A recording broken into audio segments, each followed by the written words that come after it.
Yes, approve agad yung loan ko dito sa may application na to at walang bawas. Not 7 days dahil 180 days to pay legit naman. Mukhang maganda, di ba? Pero nako, wag muna kayong magta-try dito hanggat hindi nyo natatapos yung video na to. So pag-usapan na nga natin ang Kivico Loan Application. And yes, wala talaga siyang bawas. Kaya ay na, umpisahan na natin. O di ba, hindi nyo alam kung talagang masaya ako o hindi ko alam kung ano yung mararamdaman ko. Nung naaprobahan ako dito sa may application na to, bakit? Kasi eto na nga, papakita ko na sa inyo. So disclaimer guys, ayan, hindi ko kayo inihikayat na mag-apply sa may mga loan application na sinusubukan ko ha. So this is for awareness, for educational purposes, para alam nyo nga kung ano yung mga loan application na pwede nyo ma-consider pagka nangailangan nga kayo, pagka kinapos kayo sa budget. Siyempre, sinasabi ko din yung pros and cons, positive and negative feedback ko, at maging responsable tayo na borrower.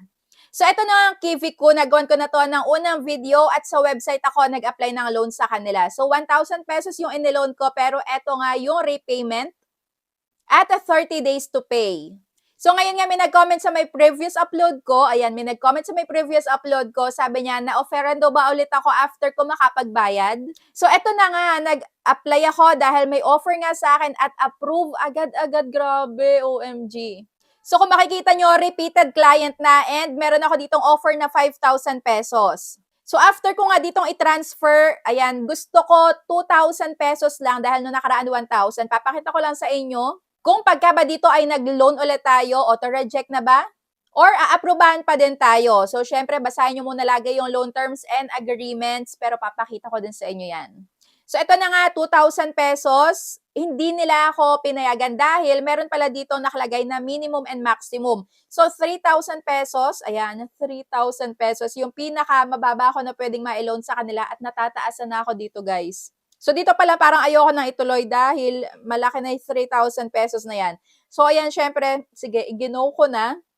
At lumabas na nga ito, 135 days to pay at yung regular payment na schedule ay 2 times a week, 994 pesos.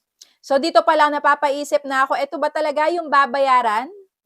So, ayun na nga, tinry ko nga at nag-get cash na ako. Pero bago yon, ito pala, tiningnan ko muna yung terms and general conditions nila, yung contract nila, kung ano ba talaga yung loan details. Kasi ang konti, di ba? So, ito lang yung pinakita sa atin. So, may nakalagay dito na interest rate na 2% per day at malaki yon, guys. At yung pinaka babayaran ko daw dito ay 8,943.35. So, dito